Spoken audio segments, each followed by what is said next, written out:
വിശുദ്ധ ലൂക്കോസിന്റെ സുവിശേഷം 24-ാം അധ്യായം 5-ാം വാക്യം വളരെ പ്രസിദ്ധമാണല്ലോ. നിങ്ങൾ ജീവനുള്ളവനെ മരിച്ചവരുടെ ഇടയിൽ അന്വേഷിക്കുന്നത് എന്ത്? യേശുക്രിസ്തു മരിച്ചുപോയി. മരിച്ചുപോയ യേശുക്രിസ്തുവിനെ മരിച്ചവരുടെ ഇടയിലല്ലേ അന്വേഷിക്കേണ്ടത്? ഇതൊരു സാധാരണ മനുഷ്യന്റെ പ്രതികരണമാണ്,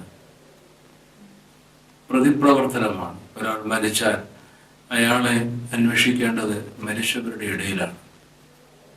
എന്നാൽ ഈ സാധാരണതയിൽ നിന്നും വ്യത്യസ്തമായി യേശുക്രിസ്തുവിന്റെ ക്രൂശാരോഹണവും മരണവും കബറടക്കവും നമുക്ക് മറ്റൊരു ദിശാബോധം നൽകുന്നുണ്ട്.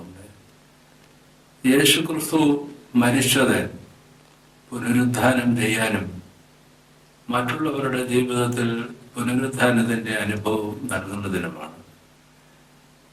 ഒന്നാമത്, മരണം എല്ലാത്തിൻ്റെയും അന്ത്യമല്ല എന്നതാണ്.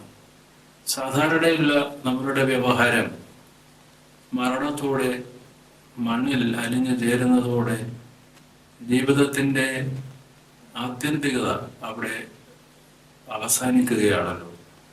ഒരു പൂർണ്ണ വിരാമം ജീവിതത്തിനിടുകയല്ലേ, ഒരു ഫുൾ സ്റ്റോപ്പ്.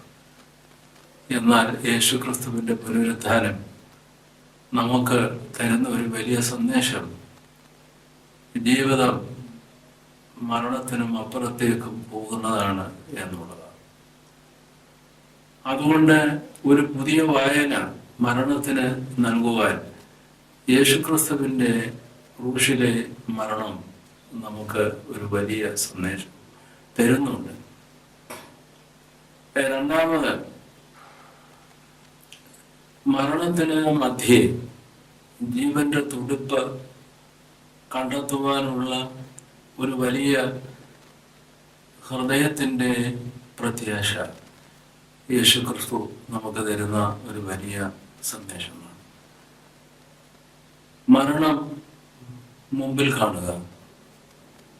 ഏത് നിമിഷവും നമ്മൾ അങ്ങനെയുള്ള അനുഭവങ്ങൾ അഭിമുഖീകരിച്ചുകൊണ്ട് നമുക്ക് ഏറ്റവും പ്രിയപ്പെട്ട ഒരാൾക്ക് നമുക്ക് തന്നെ തീർച്ചയായും മരിക്കുമെന്ന് ഉറപ്പുള്ള ഒരു രോഗം നമ്മെ പിടിപെട്ടു, അവർക്ക് പിടിപെട്ടു എന്നിരിക്കട്ടെ, നമ്മൾ മരണത്തെ മുഖാമുഖം കാണുകയല്ലേ. നിരാശയിലൂടെയും നിരർത്ഥകത എന്ന വിചാരത്തിലൂടെയും മരണം നമുക്ക് ചുറ്റും ചൂഴ്ന്നു നിൽക്കുന്നത് നാം അനുഭവിച്ചറിയുകയായി. യേശുക്രിസ്തുവിന്റെ പുനരുത്ഥാനം ജീവനെ സംബന്ധിച്ചുള്ള ഒരു പുതിയ ദൂത് നമുക്ക് ഇത്തരം സാഹചര്യങ്ങളിൽ, ചുറ്റുവട്ടങ്ങളിൽ നമുക്ക് യഥാർത്ഥമായും നൽകുവാൻ കഴിയുന്നുണ്ടോ? പതറിപ്പോകും, വിതുമ്മിപ്പോകും, ഹൃദയത്തിന് വിങ്ങലുകൾ ഉണ്ടാവും ഇത്തരം പ്രതിസന്ധികളുടെ മധ്യേ.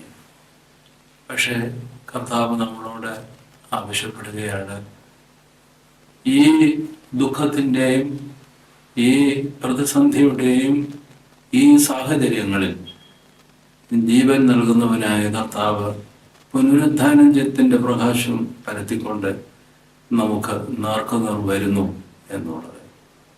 യേശുക്രിസ്തുവിലുള്ള പുനരുത്ഥാനം ചെയ്ത ക്രിസ്തുവിലുള്ള ആഴമായ വിശ്വാസം കൊണ്ട് മാത്രമേ, ബന്ധം കൊണ്ട് മാത്രമേ മരണത്തിന്റെ നടുവിൽ നമുക്ക്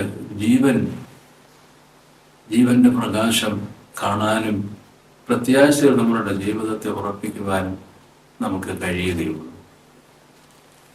യേശുക്രിസ്തുവിന്റെ പുനരുത്ഥാനം നമുക്ക് നൽകുന്ന മൂന്നാമത് ഒരു സന്ദേശമുണ്ട്. നമ്മളുടെ ഇടയിൽ 7-ൽ ഒരാൾ അത്താഴപ്പട്ടിണിയോടെയാണ് ഉറങ്ങാൻ പോകുന്നത്. ഭാരതത്തിലെ 100 പേരിൽ 79 പേർ ദാരിദ്ര്യരേഖയ്ക്കും താഴെ കഴിയുന്നവരാണ്. ഏതാണ്ട് അതേ ശതമാനം ആളുകൾ 20 രൂപയോ അതിൽ കുറവോ മാത്രം പ്രതിദിന വരുമാനം ഉള്ളവർ മാത്രമാണ്. അവർ അഭിമുഖീകരിക്കുന്നത് യഥാർത്ഥത്തിൽ മരണനിഴലല്ലേ, നിഴൽപ്പാടല്ലേ, അതോ പ്രത്യാശയുടെ കിരണമാണ്, സന്തോഷത്തിൻ്റെ പൊൻകിരണമാണ്? ഒരിക്കലുമല്ലല്ലോ. അത്താഴപ്പട്ടിണിയോടെ ഉറങ്ങാൻ പോകുന്നവൻ, പോഷകാഹാരം വേണ്ടവണ്ണം ലഭിക്കാതെ ഉന്തിയ വയറും ഒക്കെയായി കഴിയുന്ന കുഞ്ഞുങ്ങളില്ലേ, കുഞ്ഞുങ്ങളുടെ അമ്മമാരില്ലേ? അവരുടെ ജീവിതത്തിൽ എന്ത് പ്രത്യാശയാണ്? പുനരുദ്ധാനത്തിൻ്റെ എന്ത് പ്രകാശമാണ് നമുക്ക് അവർക്ക് പകർന്നു കൊടുക്കുവാൻ കഴിയുന്നത്? നമുക്ക് പുനരുദ്ധാനത്തിൻ്റെ പെരുന്നാൾ, ഉയർപ്പ് പെരുന്നാൾ, ഈസ്റ്റർ ആഘോഷമാക്കുകയാണ് നമ്മൾ. വിഭവസമൃദ്ധമായ വിരുന്നുകളിലൂടെ, സമ്മാനങ്ങൾ കൈമാറുന്നതിലൂടെ. മറ്റു ചിലർ മദ്യപാനം വഴിയായി കൂട്ടുകാരോടൊത്ത് ആയിരക്കണക്കിന് രൂപ ചെലവഴിച്ച് നമ്മൾ ഉയർപ്പ് വരുന്ന ആഘോഷമാക്കുകയാണ്. പക്ഷേ ഇവിടെ പങ്കിടലാണല്ലോ പുനരുദ്ധാനത്തിൻ്റെ ഈ സാഹചര്യത്തിൽ ഏറ്റവും വലിയ സന്ദേശം.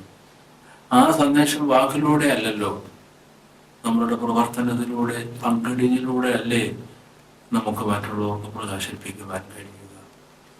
ഈ അടുത്തു വരുന്ന പുനരുദ്ധാന പെരുന്നാൾ ഇത്തരം പ്രയാസപ്പെടുന്ന ഹൃദയങ്ങളിൽ സന്തോഷത്തിൻ്റെ ഒരു പ്രകാശം അവർക്ക് ലഭിക്കുവാൻ കഴിയുന്ന എന്തെങ്കിലും ഒരു പ്രായോഗിക പദ്ധതി, ഒരു പ്രവർത്തന പദ്ധതി നമ്മൾ തീർച്ചയായും നമുക്ക് ആവിഷ്കരിക്കുവാനുണ്ട്.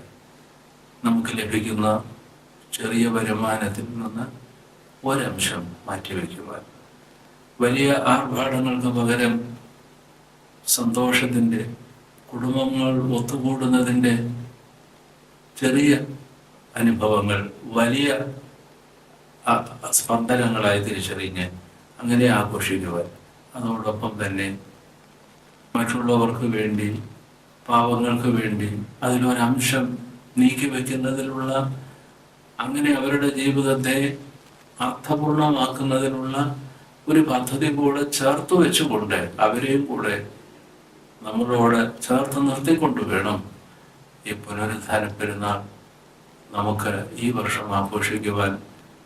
അതല്ലേ യേശുക്രിസ്തുവിൻ്റെ പുനരുദ്ധാനം നമുക്ക് നൽകുന്ന വലിയ സന്ദേശം. മരണത്തിൻ്റെ നിഴലിൽ പാർക്കുന്ന ആളുകൾ ഇന്നും നമുക്ക് ചുറ്റുമുണ്ട്. ദാരിദ്ര്യത്തിൻ്റെതാവാം, നിരാശതയുടേതാവാം, ജീവിതത്തിൻ്റെ പ്രതിസന്ധിയുടേതാകാം, വാർദ്ധക്യം പോലെയുള്ള സാഹചര്യങ്ങളിൽ ഒറ്റപ്പെട്ടു പോകുന്നതിൻ്റെ ദുഃഖങ്ങളാകാം. നമ്മളുടെ സമയം പങ്കിടുന്നതിലൂടെ, നമ്മെ തന്നെ അവർക്ക് സമീപസ്ഥരാക്കുന്നതിലൂടെ, നമ്മളുടെ വിഭവങ്ങൾ പങ്കിടുന്നതിലൂടെ അവരുടെ ജീവിതത്തിൽ പുനരുദ്ധാനത്തിൻ്റെ പുതിയ പ്രകാശം, ജീവന്റെ തുടിപ്പ് നമുക്ക് പങ്കുവയ്ക്കുവാൻ ഉള്ള അവസരമായി ഈ പുനരുദ്ധാന പെരുന്നാൾ നമുക്ക് കൊണ്ടാടുവാൻ സാധിക്കണം.